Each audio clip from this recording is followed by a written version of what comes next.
দয়ার আল্লাহ, হাত উঠাইলে তো মনে পড়ে যায় মা দুঃখিনীর কথা, হাত উঠাইলে মনে পড়ে যায় বাবা দুঃখ মিয়ার কথা। এই মজলিসে অনেক ভাই হাত উঠাইছে, মাও নাই বাবাও নাই। রব্বুল আলামিন মেহেরবানি করে আম্মাজান আব্বাজানের কবর জান্নাতের বাগান বানায় দেন।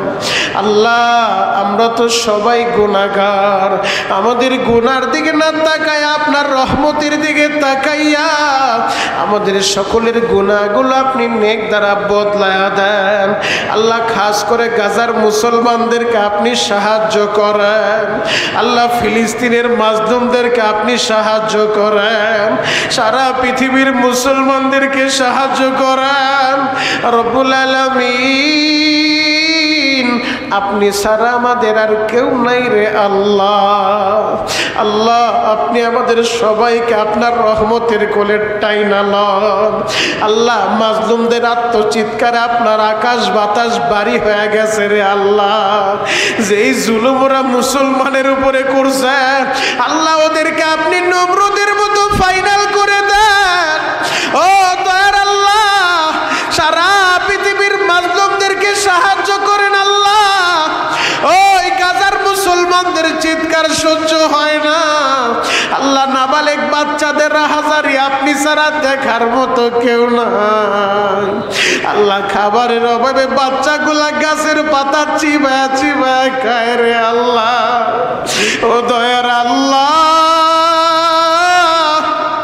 আপনি যেভাবে আপনার ঘর আপনি রক্ষা করছেন যাকে যাকে পাখি পাঠাইয়া, ও দয়ার আল্লাহ, ওই গাজার মুসলমানদেরকে আপনি সাহায্য করেন আল্লাহ। সারা পৃথিবীর মুসলমানদেরকে সহি বুঝ দিয়া দেন আল্লাহ। মুসলিম শাসকদেরকে আপনি সহি বুঝ দিয়া দেন আল্লাহ। মুসলিম শাসকরা যেন তাদের সঠিক বুঝটা বুঝতে পারে আল্লাহ, আপনি তাদেরকে সহি বুঝ দিয়া দেন আল্লাহ। খাস করে আপনি আমাদের সবাইকে কবুল করে নেন আল্লাহ। আমাদের তো সামর্থ্য নাই যে আমরা গাজায় যায় যুদ্ধে যা পায়ে পড়ব, তবে আমরা সবাই সেই বিশ্বাস দিলের ভিতরে ধারণ করি যদি সেই সুযোগ এসে যায় আমরা আমাদের মুসলমানদের রক্ষার জন্য, আমাদের প্রথম কিবলা মসজিদ আকসা রক্ষার জন্য আমরাও শহীদ হইতে রাজি আছি।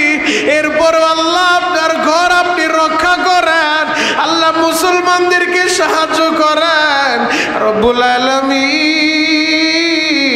অনেক ভাই দোয়া চাইছে, অনেকের মা অসুস্থ, বাবা অসুস্থ, অনেকের স্ত্রী অসুস্থ আল্লাহ। এক ভাইয়ের স্ত্রী হাসপাতালের ভর্তি আল্লাহ, মেহেরবানি করে তাদেরকে আপনি সুস্থ করে দেন আল্লাহ। আমাদের মধ্যে যারা অসুস্থ সবাইকে সুস্থ করে দেন আল্লাহ। আমাদের মধ্যে যারা ঋণগ্রস্ত ঋণ পরিশোধের ব্যবস্থা করে দেন আল্লাহ। আমাদের সবাইকে পেরেশানি মুক্ত জীবন দান করেন আল্লাহ। আমাদের সবাইকে সুস্থতার নিয়ামত দান করেন। আমাদের সবাইকে হজ্জে মাবরুর নসিব করে দেন আল্লাহ। যারা হজ করার নিয়ত করছে আল্লাহ, তাদের হজ আপনি কবুল করে নেন। আমাদের সবাইকে একবার হলো হজ্জে মাবরুর নসিব করেন।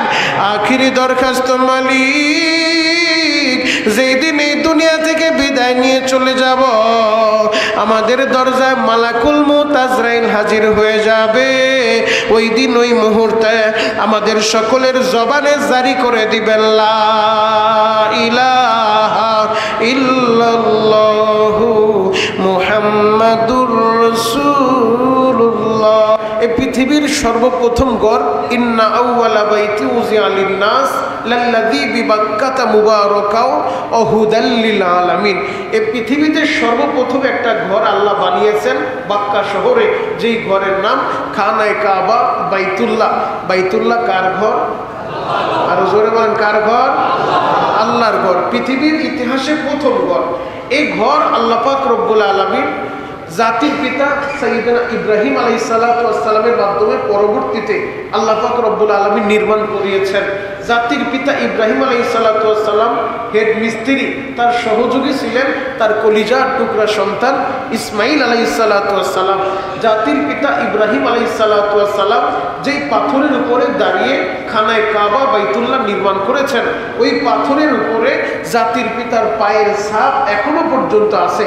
পরবর্তীতে আল্লাহ পাক রব্বুল আলামিন জাতির পিতার পায়ের ছাপ সম্বলিত ওই পাথরটাকে নামাজের জায়গা বানিয়ে দিয়েছেন মুসাল্লা মাকামে ইব্রাহিম। হাজিরা এখনো পর্যন্ত তাওয়াফ করতে গেলে তাওয়াফ শেষ করার পরে যে মাকামে ইব্রাহিম বরাবর 2 রাকাত নামাজ আদায় করতে হয়, ওয়াজিবুত তাওয়াফ, তাওয়াফের পরে 2 রাকাত ওয়াজিব নামাজ আদায় করে মাকাম ইব্রাহিমের পাশে দাঁড়িয়ে ওই জায়গার ভিতরে মিনারা করে গ্লাস করে ওই জায়গার ভিতরে সেই পাথরটা এখনো পর্যন্ত রেখে দিয়েছেন। সুবহানাল্লাহ। তো জাতির পিতা ইব্রাহিম আলাইহিস সালাতু ওয়াস সালাম কাবা বানিয়েছেন, এজন্য কাবার প্রেম আমাদের সকলের দিলের ভিতরে আছে। জাতির পিতা ইব্রাহিম আলাইহিস সালাতু ওয়াস সালাম 2টা বিয়ে করেছিলেন, আপনারা সকলেই জানেন। একজন বিবির নাম হযরতে সারা আলাইহিস সালাতু ওয়াস সালাম।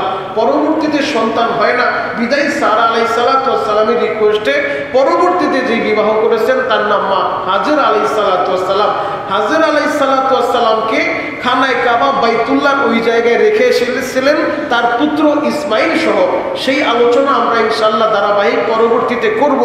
তো খানায় কাবা বাইতুল্লাহর পাশে রেখে এসেছিলেন তার বিবি হাজেরা এবং কলিজার টুকরা সন্তান ইসমাইলকে।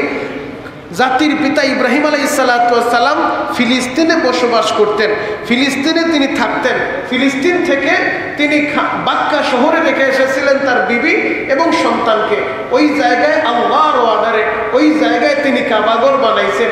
এই দিক থেকে পরবর্তীতে প্রথম স্ত্রী সারা আলাইহিস সালাতু ওয়াস সালামের ঘরে আল্লাহ পাক রব্বুল আলামিন আবার একজন সন্তান দান করলেন, যেই সন্তানের নাম হযরত ইসহাক আলাইহিস সালাতু ওয়াস সালাম। এখন দোনো বিবির ঘরে সন্তান আছে। প্রথম বিবির ঘরে সন্তান আছে তার নাম হযরতে ইসহাক, আর দ্বিতীয় বিবির ঘরে যে সন্তান তার নাম হযরতে ইসমাইল।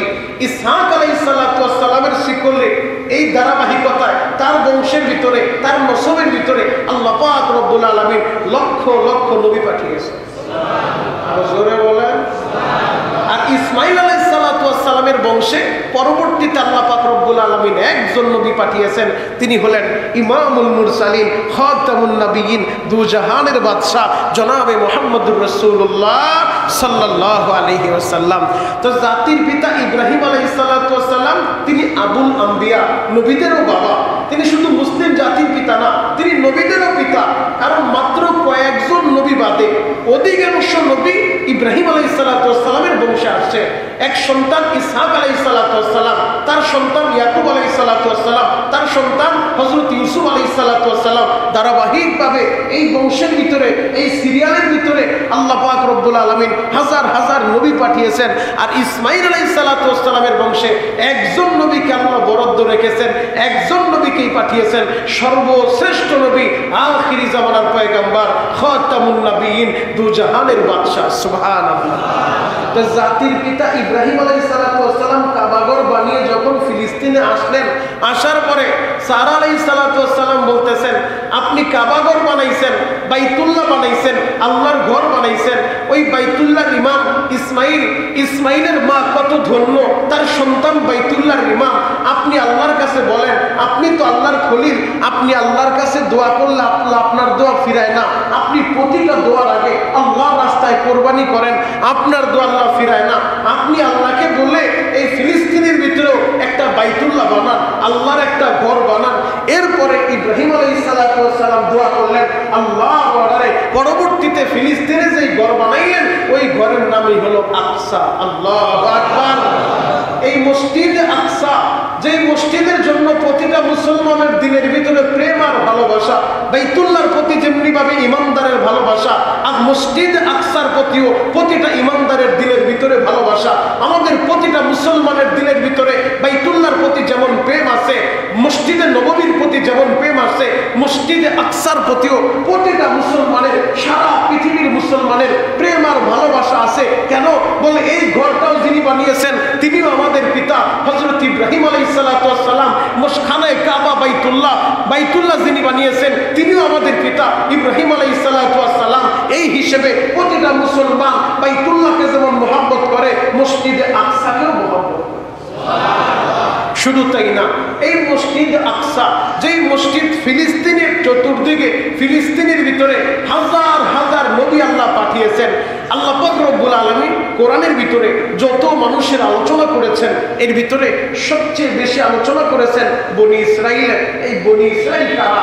ইসরাইল হযরতে ইয়াকুব আলাইহিস সালাতু ওয়াস সালাম, তার আরেক নাম হলো হযরতে ইসরাইল আলাইহিস সালাতু ওয়াস সালাম। ইয়াকুব নবীর নামে হযরতে ইসরাইল। এই বনি ইসরাইল তার সন্তানদেরকে বনি ইসরাইল বলা হয়। ইয়াকুব আলাইহিস সালাতু ওয়াস সালামের 12 জন সন্তান। কয়জন? সবাই বলেন 12 জন ছেলে। ওই যে আপনার আলোচনা শুনছেন 10 ভাই মিলে ইউসুফ আলাইহিস সালাতু ওয়াস সালামকে কুয়ার ভিতরে নিক্ষেপ করছে। তো ইউসুফ আলাইহিস সালাতু ওয়াস সালামকে 10 ভাই মিলে যে কুয়ার ভিতরে ফেলেছিল, বড় যে ভাই ছিল তার নাম ছিল ইয়াহুদা। বড় ভাই বলেছে ওকে মারার দরকার নাই, এক কাজ করো কুয়ার ভিতরে ফেলে দাও, হাত পা বেঁধে কুয়ার ভিতরে ফেলে দাও। তো 10 ছেলে যারা 10 ভাই মিলে হাতে পায়ে রশি লাগায় হাতে পায়ে বেঁধে ইউসুফ আলাইহিস সালাতু ওয়াস সালামকে কুয়ার ভিতরে নিক্ষেপ করছে। 10 ভাই কুয়ার ভিতরে নিক্ষেপ করছে। নিক্ষেপ করছে কাকে? হযরত ইউসুফকে। ইউসুফ আলাইহিস সালাতু ওয়াস সালামের আরেকটা ভাই ছিল যার নাম বিনিয়ামিন। তারা হলো 2 জন, আর এই ঘরে 10 জন, এই মোট হলো 12 জন। ইয়াকুব নবীর 12 ছেলে, এই 12 সন্তান, তাদের বংশধরকে বনি ইসরাইল বলা হয়। এর পরবর্তীতে ধারাবাহিকভাবে এই 12 সন্তানের গড় থেকে ধারাবাহিক দুনিয়ার ভিতরে বংশ পরম্পরা সন্তানাদি জন্ম শুরু হয়েছে। তো স্বাভাবিকভাবে কারো সন্তান হয় একটা, কারো ঘরে 5টা, কারো ঘরে 10টা। তো সবার তো আর এক না, আবার কারো সন্তানই হয় না। তো এই সন্তানের ধারাবাহিকতা সিরিয়াল আস্তে আস্তে ওই যে বড় ভাই ইয়াহুদা, যে ইয়াহুদা ইউসুফ আলাইহিস সালাতু ওয়াস সালামকে হাতে পায়ে বেঁধে কুয়ার ভিতরে ফেলতে বলেছিল, ওই ইয়াহুদার বংশ যারা আছে তারাই হলো ইয়াহুদি। ওই বনি ইসরাইল থেকেই এই ইয়াহুদি। এই ইয়াহুদিরা যারা ইয়াহুদার সন্তান, ইয়াহুদার বংশধর, এই ইয়াহুদা থেকেই বনি ইসরাইলের একটা শাখা যারা হলো ইয়াহুদি। স্বাভাবিকভাবে ধরেন একটা বাড়ির নাম হলো কাজী বাড়ি, স্বাভাবিকভাবে নাম হয়ে গেছে কি কাজী বাড়ি। তো কাজী বাড়ির ভিতরে মাঝিও তো 2-1 আছে। তো মাঝি 2-1 থাকলেও তারাও স্বাভাবিকভাবে কাজী হয়ে যায়। ওই যে বাড়ির নাম কাজী, সবাই কাজী, 10 জন কাজী বাড়ির লোক, একজন হলো মাঝি বাড়ির লোক। তো এই একজনের নাম মাঝি বাড়ি আর কেউ বলে না, সবাই কি বলে? কাজী বাড়ি। মানে বংশ পরম্পরা যে সবাই, যাদের সংখ্যা বেশি। তো ইয়াহুদারা, ওই ইয়াহুদার সন্তানেরা, ওরা সংখ্যায় বেশি হওয়ার কারণে ওদের নাম পরবর্তীতে বনি ইসরাইল থেকে আলাদা হয়ে ওরা নাম দিল, ওদের নাম হলো ইয়াহুদি। এই ইয়াহুদি এমন এক জাত, এমন এক নিকৃষ্ট জাত, এমন এক হিংসুক জাত। এই ইয়াহুদি জাত যারা যুগে যুগে সবসময় ইসলামের বিরোধিতা করেছে, মানবতার চরম লঙ্ঘন তারা করেছে।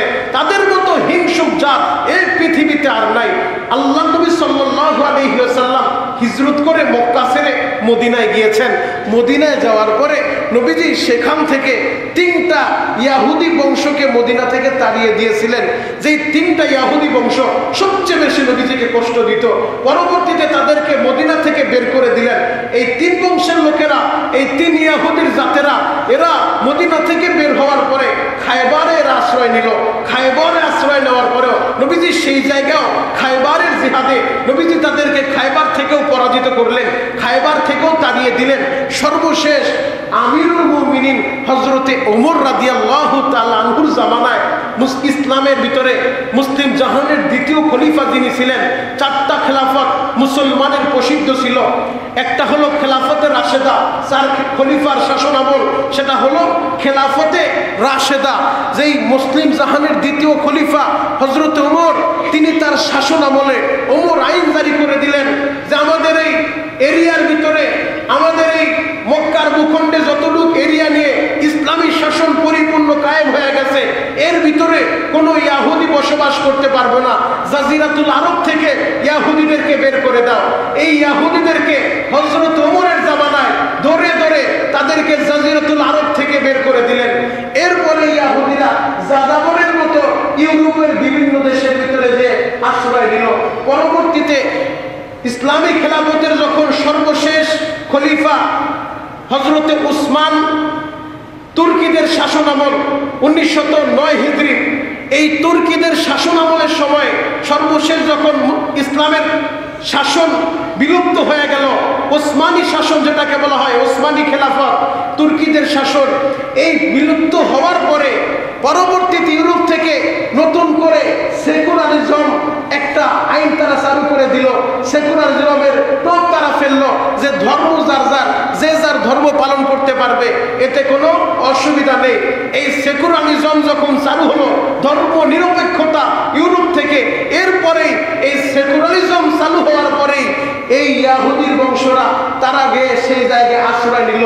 এরপরে তারা আস্তে আস্তে ধীরে ধীরে তাদেরকে বলল, যেহেতু আমরা আপনাদের সাথে আছি, আপনারা আমাদেরকে একটু জায়গা দিতে বলেন ফিলিস্তিনের কাছে, আমরা একটু থাকার জন্য, আমাদের তো বাড়িঘর নাই, জায়গা জমি নাই, মুসলমানদেরকে একটু বলেন, আপনারা বললে যেহেতু আমরা আমাদের ধর্ম পালন করব, আমরা টাকা দিয়ে জায়গা কিনবো, আমাদের কাছে একটু জায়গা বিক্রি করতে বলেন।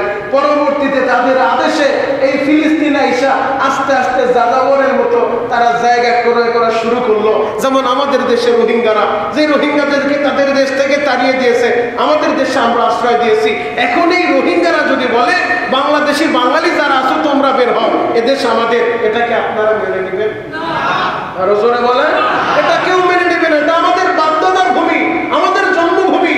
যেই দেশ স্বাধীন করতে গিয়ে আমাদের দেশের মানুষের রক্ত দিয়েছে, অনেক মাথার ইজ্জত বিলীন করে দিয়েছে, এদেশ আমরা ছাড়তে পারবো না। তা ঠিক তেমনি ভাবে ওরাও এই যাযাবরের মতো ফিলিস্তিনে গিয়ে আশ্রয় নিল, ওদেরকে থাকার একটু জায়গা দিল, আস্তে আস্তে ওদের কাছে জায়গা জমি বিক্রি করা শুরু করলো অনুমতি সাপেক্ষে। তো যেই ইয়াহুদিরা ফিলিস্তিনে থাকতে শুরু করছে, আর ইয়াহুদি জাত এমন এক জাত, এমন এক তেরা জাত, এদের সম্পর্কে মুসা নবী বনী ইসরাইলের ভিতরে মুসা নবীর জলিল কদর একজন পয়গম্বর ছিলেন। 5 জন নবী ছিল সর্বশ্রেষ্ঠ নবীদের ভিতরে, এর ভিতরে একজন হলো হযরত মুসা আলাইহিস সালাতু ওয়াস সালাম, জলিল কদর একজন পয়গম্বর। তিনি এই মুসা নবী ইয়াহুদিদেরকে নিয়ে, বনী ইসরাইলদেরকে নিয়ে এদেরকে বলে, চলো আমরা জিহাদের ময়দানে যাই, জিহাদ করতে হবে। এরা এমন জবাব দেয়, কোরআনের কথা, এরা বলে, মুসা তুমি আর তোমার আল্লাহ দুইজন যুদ্ধ করো, আমরা বসে একটু বাপসাপ দেখি, যদি দেখি পরিস্থিতি আমাদের অনুকূলে তাহলে আমরা পরবর্তীতে অ্যাটেন্ড করব, তুমি আর তোমার আল্লাহ যায় যুদ্ধ করো। আরো জোরে বলে।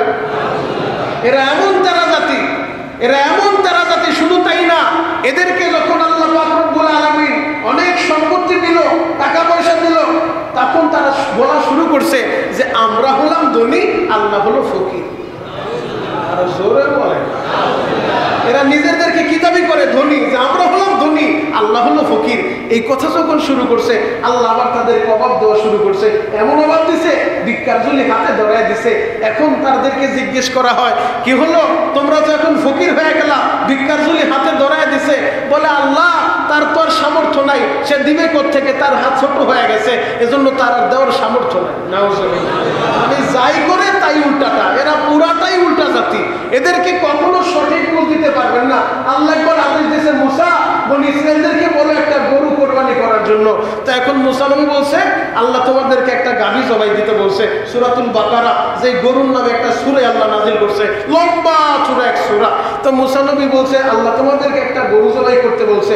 এখন এরা প্রশ্নের উপরে প্রশ্ন, মুসা আল্লাহ যে গরু জবাই করতে বলছে, এই গরুটা কি নিজের পালের হবে নাকি আরেক জায়গা থেকে কিনতে হবে? এই গরুটা কেমন হবে, সাদা হবে না কালো হবে? এরপরে এই গরুর সাদার মাঝখানে কালো কালো ব্যাগ থাকলে হবে কিনা? এমন প্রশ্ন করতে করতে RSBS যত খতিয়ান আছে সব বের করছে। বের করতে করতে আর গরু খুঁজে পায় না। তার মানে এরা এমন এক জাতি, এদেরকে চালায় গেছে মুসা আলাইহিস সালাতু ওয়াস সালাম। যেই মুসা নবী আপনারা মেরাজের আলোচনার সময় শুনছেন, আমাদের নবীর উপরে আল্লাহ নামাজ ফরজ করছিলেন কয় ওয়াক্ত? 50 ওয়াক্ত। কত ওয়াক্ত? 50 ওয়াক্ত। 50 ওয়াক্ত নিয়ে নবীজি আনন্দে আসতেছিলেন। 6ষ্ঠ আকাশে আসার পরে মুসা নবী বলে, আপনি আর একবার যান, আমি জাতিরে চালে আসছে, আমি জানি আমার 2 ওয়াক্ত দিছে, এই 2 ওয়াক্তই তারা পড়ে নাই। আমার কলিজাটা জাজরা বানায় ফেলছে, আপনি 50 ওয়াক্ত নিয়ে আসতেছেন, আপনি যান, আর একবার যান। আমাদের নবীর 9 বার মুসা নবী পাঠাইছে, কারণ মুসা নবী জানে যে 2 ওয়াক্ত আদায় করতে যায় আমার কি অবস্থা হয়েছে, আর সে তো 50 ওয়াক্ত নিয়ে আসতেছিল। মুহতারাম হাজিরিন, তাহলে এই জাত এমন এক জাত যারা পুরাটাই উল্টা। এক লোক সব সময় খাবারের দোষ ধরে, যতই ভালো খাবার খাওয়ান, খাবারের দোষ সে ধরবে। তো পরিশেষে সিদ্ধান্ত নিল যে বাজার থেকে শুরু করে রান্না পর্যন্ত ওরে সব জায়গায় রাখতে হবে। যে সবচেয়ে বেশি দোষ ধরে তারে নিয়ে বাজারে গেছে, বাজারও করছে। এবার খাবার দাবার তার সামনে, তার অনুযায়ী, ইচ্ছা অনুযায়ী সে যেইভাবে আদেশ দিবে ওইভাবে খাবার টাবার সব রান্না করছে। এবার খাবার টাবার খাওয়ার পরে তার কাছে জিজ্ঞেস করে, আজকে কোনো দোষ আছে? আজকে তো আর মনে হয় কোনো দোষ নেই, আজকে তো পুরাটাই ভালো হয়েছে। তখন বলে, বেশি ভালো ভালো না। বেশি ভালো কি না? ভালো না, মানে সর্বশেষ দন্তান্ডায় কান্না থাকতেই হবে। তো ইহুদি জাতি এমন এক জাতি, এদেরকে আপনি যতই ভালো করেন এরা ভালো না, এরা পুরাটাই উল্টা। এরা কতটা উল্টা, এরা যখন সারা পৃথিবীব্যাপী বিভিন্ন জায়গায় ছড়িয়ে ছিটিয়ে ছিল, সর্বশেষ ওই যে তারা ফিলিস্তিনে আদেশ নিয়ে সেকুলার ধর্ম যার যার তারা তাদের ধর্ম পালন করবে, দেশে থাকতে পারবে, এই আদেশ নিয়ে তখন তারা জমি ক্রয় করা শুরু করলো ভিখারির বেশ ধরে। একেবারে কিছুই নাই, এখন জমি ক্রয় করা শুরু করছে। আস্তে আস্তে 4 শতক 10 শতক 40 শতক, ওই যে সমস্ত অ্যাপার্টমেন্টগুলা করে বা বিজনেস যারা করে ওই রকম প্রজেক্ট আকারে বিশাল আস্তে জমি কিনতেছে, শুধু জমি কিনতেছে। জমি কিনতে কিনতে সর্বশেষ 1947 সালে আমাদের দেশ থেকে ব্রিটিশরা পালাইছে। কত সালে? 47-এ। কত? 47-এ। 1947 সালে ব্রিটিশরা দেশ থেকে পালায় গেছে। শুধু দেশ থেকে না, পৃথিবীর বিভিন্ন জায়গায় যেখানেই তারা অবৈধভাবে জবরদখল করে রেখেছিল সব জায়গা থেকে 47-এ তারা ছেড়ে দিয়ে ওই ব্রিটিশরা পালায় গেল। ওই ব্রিটিশরা 47-এ যাওয়ার পরে সবগুলো যায় ওই ফিলিস্তিনে উঠছে একত্রিতভাবে। এর আগে শুধু ফকির নির্বাস ধরে তারা জায়গা কিনছে 48 আইসা তারা ডিক্লার দিয়ে দিল যে ফিলিস্তিন আমরা যতগুলো জায়গা কিনছি এরিয়া, এটাই আমাদের একটা ভূখণ্ড, এটাই আমাদের একটা দেশ, এটাই আমাদের রাষ্ট্র। তখন ফিলিস্তিনি মুসলমান বলে না, এটা তো আমাদের বাপদাদার ভূমি, এটা আমাদের দেশ, মুসলমানের দেশ, নবীদের দেশ। যেই ফিলিস্তিনে হাজার হাজার নবী আল্লাহ পাঠাইছে, যেই ফিলিস্তিনের ভিতরে হাজার হাজার নবীর কবর রয়েছে, যেই মসজিদ আকসার ভিতরেই তো আমাদের নবীর আগের নবী ঈসা নবীর জন্ম হয়েছে, যেই মসজিদ আকসার ভিতরে ইয়াহিয়া নবী শুরু করে জাকারিয়া নবী যেই মসজিদ আকসার ইমাম ছিলেন, যেই মসজিদ আকসার ভিতরে আমাদের নবীকে আল্লাহ মেরাজের রজনীতে সোজা আল্লাহ মক্কা থেকে আরশে নিতে পারতেন, নেন নাই। আমাদের নবীকে প্রায় 1 মাসের রাস্তা আল্লাহ সফর করায়া ওই মেরাজের রাতে মসজিদ আকসায় আইনা, যেই মসজিদ আকসার নিকটবর্তী স্থানে মিশর সহ যেখানে হাজার হাজার নবীরা শুয়ে আছে, হাজার হাজার নবীদের কবর আছে, সমস্ত নবীদেরকে উপস্থিত করছে আল্লাহ ওই মসজিদ আকসার ভিতরে। আমাদের নবীকে নিয়া আমাদের নবীর ইমামের মুসাল্লায় দাঁড় করায়া আমাদের নবীকে ইমামতি করা আমার আল্লাহ প্রমাণ করে দিলেন, হাবিব আপনাকে এতটাই ভালোবাসি, আপনি শুধু মানুষের নবী না, আমি আল্লাহ আজকে নবীদের ইমাম আপনারে বানাইছি। যে আলোচনা সূরাতুল বানী ইসরাঈলে আল্লাহ করছে যে আমাদের নবীকে আল্লাহ ভ্রমণ করাইছে। সুবহানাল্লাযী আসরা বিআবদিহি লাইলাম মিনাল মাসজিদিল হারাম ইলাল মাসজিদিল আকসা, মসজিদ হারাম থেকে মসজিদ আকসায় আনছে। সব নবীরা আমাদের নবীকে বিদায় জানাইছে যে আপনি তো এমন এক দেশে যাচ্ছেন, এমন এক জায়গায় যাচ্ছেন যেই জায়গায় আমরা কেউ যেতে পারি নাই। আজকে আপনি সরাসরি আরশে আজিমে যাবেন, কোন নবীকে আল্লাহ নেয় নাই, যেই জায়গায় জিবরাইলকে আল্লাহ নেয় নাই, আপনি নবীকে সেই জায়গায় আল্লাহ নিবে। আমাদের নবীকে সবাই বিদায় সম্বর্ধনা দিতেছিল। মুহতারাম হাজিরিন, যেই কথা বলতেছিলাম, এই ইহুদি জাতিরা পরবর্তীতে যখন ফিলিস্তিনি মুসলমানদের উপরে জুলুম করা শুরু করলো, সেই 48 থেকে শুরু করে 2025 পর্যন্ত ধারাবাহিক জুলুম আর নির্যাতন করতেছে। তো আমি তো প্রশ্ন করলাম যে আমাদের দেশে রোহিঙ্গারা আছে, ওরা যদি বলে বাঙালিরা তোমরা বের হয়ে যাও, দেশটা আমাদের, আমরা আমাদের শেষ বিন্দু রক্ত থাকা পর্যন্ত আমরা কেউ এই কথাটা মেনে নিব না। কারণ আমাদের বাপ দাদার ভূমি রক্ষার জন্য, আমাদের দেশ রক্ষার জন্য আমরা তাদের সাথে যুদ্ধে ঝাঁপায় পড়ব। আমরা আমাদের শেষ বিন্দু রক্ত থাকা পর্যন্ত দেশ রক্ষার জন্য জীবন দিয়ে যাব। ফিলিস্তিনি মুসলমানও একই কাজ করছে। ফিলিস্তিনি মুসলমান তাদের দেশ রক্ষার জন্য তাদের খানায় কাবা বাইতুল্লাহর পরে যেই মসজিদ আকসার মুহাব্বত প্রতিটা দিলের মুমিনের দিলের ভিতরে, যেই মসজিদ আকসা মুসলমানের প্রথম কিবলা, আল্লাহ নবী মক্কা থেকে হিজরত করে মদিনায় যায় 16 মাস পর্যন্ত মসজিদ আকসাকে কিবলা বানায়া নবীজি নিজে নামাজ আদায় করছে। নবীজি কিবলা বানাইছে মসজিদ আকসাকে 16 মাস, একদিন 2 দিন না, 16 মাস 17 দিন পর্যন্ত নবীজি মসজিদ আকসার অভিমুখে নামাজ পড়ছে। কেন? বলে ওই জায়গায় যায় দেখছে ইহুদিরা তারা সবাই তো সেই প্রথম কিবলা মসজিদ আকসার দিকে ফিরা নামাজ পড়ে, তো নবী ওই দিকে ফিরা ফিতনা এড়ানোর জন্য নবী ওই দিকে ফিরা নামাজ আদায় করে। কিন্তু নবী নামাজ পড়ে এই মসজিদ আকসার দিকে ফিরে, দিলটা পড়ে থাকে খানায় কাবা বাইতুল্লাহ। আবার নামাজের ভিতরে মাঝে মাঝে আসমানের দিকে তাকায়, আল্লাহ আমি তো মসজিদে হারামের দিকে নামাজ পড়তাম, এখন নামাজ আদায় করতেছে আকসার দিকে, দিলটা আমার সেই খানায় কাবা বাইতুল্লাহ। নবী নামাজের মধ্যে মাঝে মাঝে আসমানের দিকে তাকায়। পরিশেষে আমার আল্লাহ নামাজের মধ্যে 16 মাস 17 দিনের মাথায় আমার আল্লাহ নামাজের মধ্যে ফাওয়াল্লি ওয়াজহাকা শাতরাল মসজিদিল হারাম, আল্লাহ নামাজের ভিতরে আদেশ দিয়েছে, হাবিব আমার আপনি অভিমুখ করে আছেন মসজিদ আকসার দিকে, দিলটা আপনার মসজিদে হারামের দিকে, আসমানের দিকে বারবার ঘুরে ঘুরে তাকান, যান আপনার চেহারাটাই আপনি মসজিদে হারামের দিকে ঘুরায়। সেই দুই কেবলার মসজিদ এখনো মদিনায় আছে না নাই? যারা হাজিরা গেছে তাদেরকে জিজ্ঞেস করবেন, এখনো আছে দুই কেবলার মসজিদ। সেই দুই কেবলার মসজিদ নবী নামাজের ভিতরে 2 রাকাত পড়ছে মসজিদ আকসার দিকে ফিরা, আল্লাহ আদেশ দিছে ফাওয়াল্লি ওয়াজহাকা শাতরাল মসজিদিল হারাম, আপনার চেহারা মসজিদে হারামের দিকে ঘুরান। বাকি 2 রাকাত পড়ছে মসজিদে হারামের দিকে। মুহতারাম হাজিরিন, যেই কথাটা বলতেছিলাম, এই ইয়াহুদিরা যখন ফিলিস্তিনি মুসলমানদের বিরুদ্ধে তারা যুদ্ধে লিপ্ত হয়ে গেল, আর মুসলমানরাও তাদের অস্তিত্ব রক্ষার জন্য, মসজিদ আকসা রক্ষার জন্য তারা জীবন দিয়ে যুদ্ধ করে যাচ্ছে 2025 পর্যন্ত। আর এই পর্যন্ত কত মুসলমান তাদের সন্তানকে বিসর্জন দিয়েছে আপনারা দেখেছেন। আজান চলা অবস্থায় বোমবিং করে মসজিদ উড়িয়ে দিয়েছে আপনারা দেখেছেন। রাফা শহরটাকে রাতের অন্ধকারে বোমবিং করে যে রাফা শহরের হাজার হাজার মুসলমানদেরকে তারা শহীদ করে দিয়েছে। যদি সব মুসলমানও শহীদ হয়ে যায়, আপনারা সান্ত্বনার বাণী শুনেন, পরিশেষে জয় মুসলমানদেরই হবে ইনশাআল্লাহ।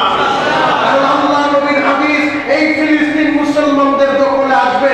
যেই ফিলিস্তিন নবীর সাহাবীরা ফিলিস্তিন বিজয়ের জন্য রক্ত দিয়েছিল, হযরত ওমর, যেই হযরত ওমর আল্লাহ নবীর সাহাবী, তারা যখন যুদ্ধ করে ফিলিস্তিনকে বিজয় করেছে, হযরত ওমরকে উটের উপরে চড়ায়া মদিনা থেকে ফিলিস্তিনে এনে হযরত ওমর নিজের হাতে লিপিবদ্ধ করে স্বাক্ষর দিয়ে গেছে। ফিলিস্তিন মুসলমানের নবীর সাহাবীরা যেই ফিলিস্তিনের জন্য জীবন দিয়েছে, রক্ত ঝরিয়েছে, সেই ফিলিস্তিন মুসলমানদের দখলই থাকবে। এখনো যদি সেই ইয়াহুদিরা তারা তাদের জুলুম আর নির্যাতন বন্ধ না করে, সারা পৃথিবীর মুসলমান প্রয়োজনে ফিলিস্তিনিদের পক্ষে তারা জিহাদের ময়দানে দাবিত হবে। কথা বলা ঠিক কিনা? কারণ ফিলিস্তিন আমাদের না, ফিলিস্তিন আমার, ফিলিস্তিন আপনার।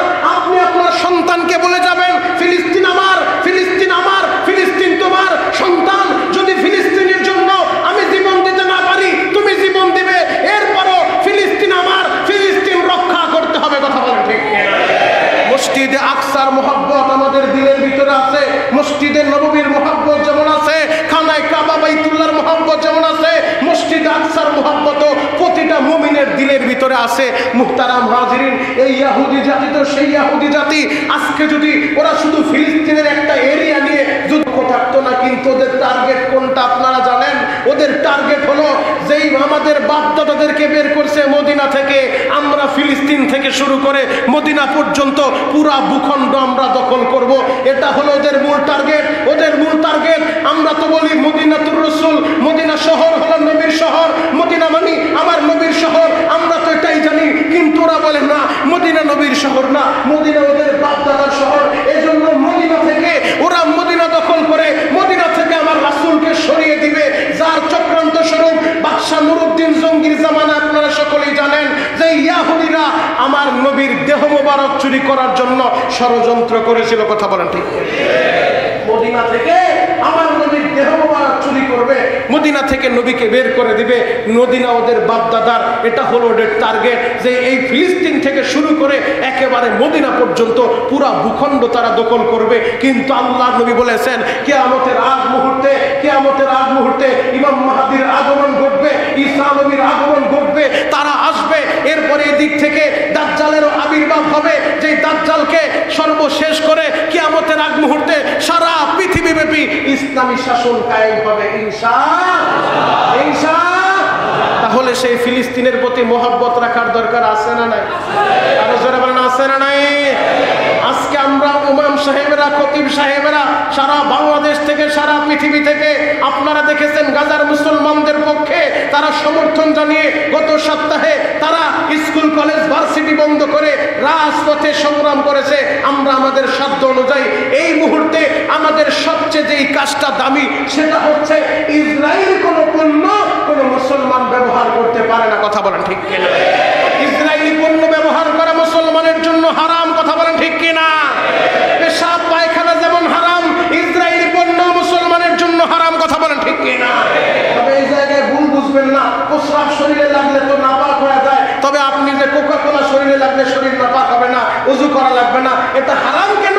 এটা হারাম এই জন্য, আমার ঘাম ঝরানো অর্থ দিয়ে যেই কোকা কোলা আমি কিনবো, আমার ঘাম ঝরানো অর্থ দিয়ে যেই পেপসি আমি কিনে আমার পেটে ঢুকাবো, আমার সন্তানের পেটে ঢুকাবো, আমার ঘাম ঝরানো সেই অর্থ নিয়ে ওই ইসরায়েলের ইহুদিরা তারা অস্ত্র ক্রয় করে, তারা বোম্বিং ক্রয় করে, সেই অস্ত্র আর বুলেট দিয়ে আমার মুসলমানদেরকে পাখির মতো গুলি করে, কথা বলেন ঠিক কিনা?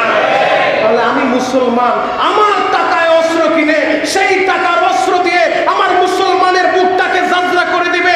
আমি মুসলমান, আমার ঘাম ঝরানো অর্থ দিয়ে যেই কোকা কোলা আর ইসরায়েলি পণ্য আমি ক্রয় করব, এই টাকা দিয়ে ইসরায়েলিরা ওই ইহুদির বাচ্চারা অস্ত্র ক্রয় করে সেই বুলেটে লাগাতে আমার মসজিদকে দুনিয়া থেকে গুড়িয়ে দিবে, আমার আলেমদেরকে, আমার মুসলমান বাচ্চাদেরকে, আমার মুসলমান মা বোনদেরকে, ফিলিস্তিনিদেরকে পৃথিবী থেকে, মানচিত্র থেকে ওরা বিলীন করে দিতে চায়। এটা কোনো মুসলমান মেনে নিতে পারে না, কথা বলেন ঠিক কিনা?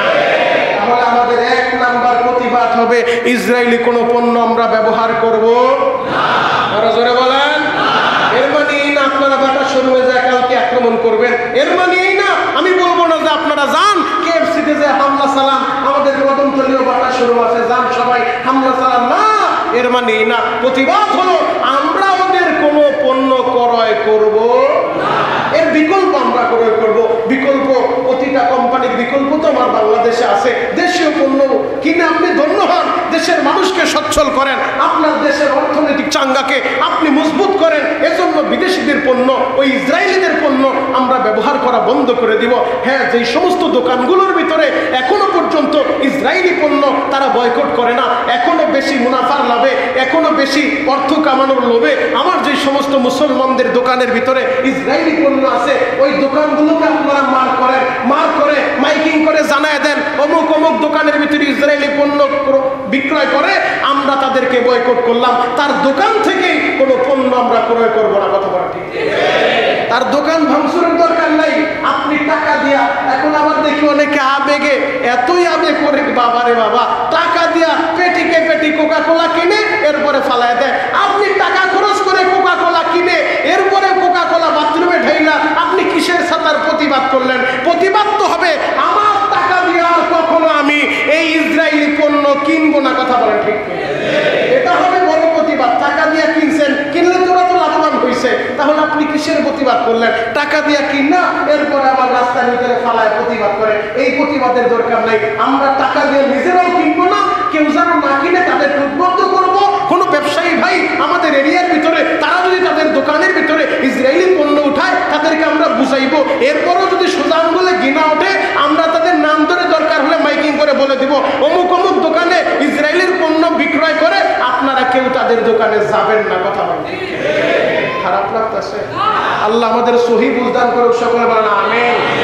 আর আগামীকাল ঢাকা সরোয়ার্দী উদ্যানে ঐতিহাসিক এক মার্চ ফর গাজা, যেই জায়গার ভিতরে সমস্ত রাজনৈতিক দল, বিএনপি থেকে শুরু করে ইসলামী আন্দোলন, জামাতে ইসলাম, এরপরে আরো যত রাজনৈতিক দল আমাদের দেশের ভিতরে আছে, সব রাজনৈতিক দল এবং ইসলামী যত দল আছে, ইসলামিক যত স্কলার আছে, মিজানুর রহমান আজহারি থেকে শুরু করে আল্লামা মামুনুল হক সাহেব হুজুর সহ, শেখ আহমদুল্লাহ সহ সমস্ত আলেম ওলামা, সমস্ত সেলিব্রিটি, সমস্ত মুসলমান ক্রিকেটাররা সবাই মিলে মার্চ ফর গাজা আগামীকালকে বিকাল 3টার সময় সরোয়ার্দী উদ্যানে এমন এক গণজমায়েত হবে, যেই গণজমায়েত ইতিপূর্বে বাংলাদেশে হয় নাই, কথা বলা ঠিক না?